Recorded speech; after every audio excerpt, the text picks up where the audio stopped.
چند صاحب، آپ تو اس لابی کو ریپرزینٹ کرتے ہیں جس نے مار کھائی ہے، کاشتکار لابی کو.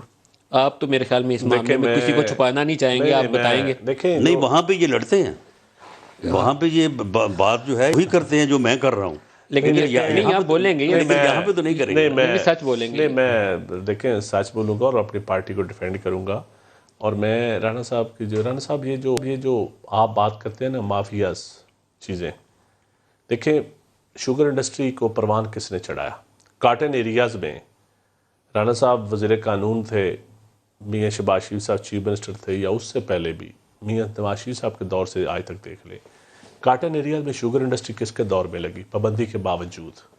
سب سے بڑا ظلم تو یہاں سے شروع ہوا جب اس ملک کی کاٹن کا بٹھا بٹھایا گیا. تو یہ بھی بتا دیں لگائی کس نے؟ آج تک سیڈ، آج تک جس نے بھی لگائی، نہیں جس نے لگائی آپ بتا دیں. میں نے کہا جس نے بھی لگائی ہے کاٹن ایریاز میں لگائی ہے اس کا بھی نام لے. کاٹن ایریاز کی تھی نا ملنے تو اس میں نہیں، پولیٹیکل ایلیٹ ہے نا جی، ایک رولنگ کلب ہے جو ہے نا کیپیسٹی میں جو ہے وہ 1 گنا 2 گنا نہیں 10-20 گنا اضافہ ہوا، اس کا نام بھی لے لیں. میرے بزرگوں میں سے ہیں، میں ان کے سامنے سچی بات ان کی بات بھی نہیں ٹوک سکتا، بڑے بھائی ہیں. لیکن یہ میں بتا دوں آپ کو کہ رانا صاحب یہ ایک ظلم ہوا ہے اس ملک کے ساتھ، اور کس دور میں ہوا ہے. بے شک ندیم افضل نے کیا ہو، یا کسی ترین صاحب نے کیا ہو، یا رانا ثناء اللہ نے کیا ہو، یا جس نے، دور کس کا تھا؟ کاٹن ایریا دیکھیں 40% پروڈکشن کم ہو گئی کاٹن کی. 15 ملین بیل سے کوئی 8-9 ملین بیل پہ آ گئی. 30 سے 40% ییلڈ کم ہو گئی ہے کاٹن کی، اور شوگر کی بڑی ہے، اس کی کم ہوئی ہے. اور پاکستان میں ایکسپورٹ سیکٹر میں سب سے بڑا سیکٹر کاٹن سیکٹر ہے. آپ نے ٹیکسٹائل سیکٹر ہے. چینی کی ایکسپورٹ کے اوپر کتنی ریبیٹ دی آپ نے؟ دیکھیں ریبیٹ ہم نے فیڈرل گورنمنٹ نے کوئی سبسڈی نہیں دی تھی، پروونشل گورنمنٹ نے پہلے سال سبسڈی دی تھی، جبکہ نون لیگ کے دور میں فیڈرل اور پروونشل دونوں طرف سے سبسڈی ملتی تھی. دی صوبوں میں؟ اچھا میری بات سنیں نا، یہ اب اس مافیا کا میں نمائندہ نہیں ہوں جس کی آپ جواب میرے سے نہیں سر، میں آپ سے جواب لوں گا. میرے سے میں اس کا نمائندہ نہیں. پنجاب میں آپ کی حکومت، میں اس کا کے پی میں آپ کی میں حکومت. بتاتا ہوں.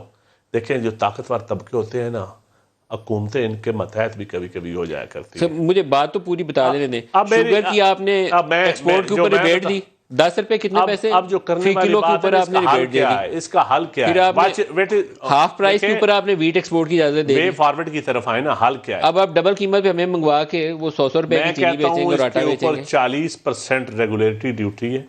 ہم نے کیبنٹ میں بھی بات کی ہے، ہم کہہ رہے ہیں کہ ان کا موقف ہے 17% سیل ٹیکس لگنے سے چینی مہنگی ہو رہی ہے. ہمارا موقف ہے کہ ریگولیٹری ڈیوٹی کم کرے. دنیا میں چینی سستی ہے، بے شک آئے جائے، ہم گنا کاشت کرنا کم کر دیں گے. ہم کاٹن ایسی پالیسیاں ہم انشاءاللہ بنائیں. پرائم منسٹر صاحب نے وعدہ کیا ہے. کاٹن کی سپورٹ پرائس آج تک نہیں مقرر ہوئی، ہم اب کرنے جا رہے ہیں. سیڈ کے اوپر آج تک کام نہیں ہوا، لوگوں پابندیاں لگائیں. وہ تو آپ جو کریں گے بعد میں کریں گے، جو ابھی تک میس اپ ہم نے نہیں کیا. نا ندیم ملک صاحب یہاں رک جائیں. یہ میس اپ پچھلے سالوں میں ہوا. چینی کس نے بیچنے کی پچھلے سالوں میں ہوا. کس نے بیچنے کی ایکسپورٹ کرنے کی اجازت دی؟ یہ اس ملک کی گندم گروی رکھی گئی، اس ملک میں سائلج نہیں بنایا گیا ہے، سٹاک کا انتظام نہیں کیا گیا. آپ نے ایکسپورٹ کرنے کی اجازت کیوں دی؟ گندم ایکسپورٹ نہیں، آٹا ایکسپورٹ کرنے کی کیا موقع؟ گندم آپ نے میں بتاتا ہوں جنوری 2019 میں اجازت دی، میں بتاتا ہوں. ای سی سی نے اپروو کیا، جس کے بعد یہ کرائسس کی بنیاد رکھی آپ نے. میں کہتا ہوں اس کے اوپر بیوروکریسی کی رپورٹ یہ تھی کہ وافر مقدار میں گندم موجود ہے، تو آپ کو پتہ نہیں تھا. لیکن میجارٹی میں تو اس وقت بھی کہتا تھا کہ اس ملک میں گندم شارٹ ہے. 30% ییلڈ کم ہوئی ہے اور شارٹ ہے. گورنمنٹ نے اپنے پرانے ٹارگٹ کے حساب سے زیادہ خریدی تھی، لیکن مارکیٹ سے گندم شارٹ ہو گئی اور سمگلنگ بھی ہوئی، یقیناً سمگلنگ بھی ہوئی.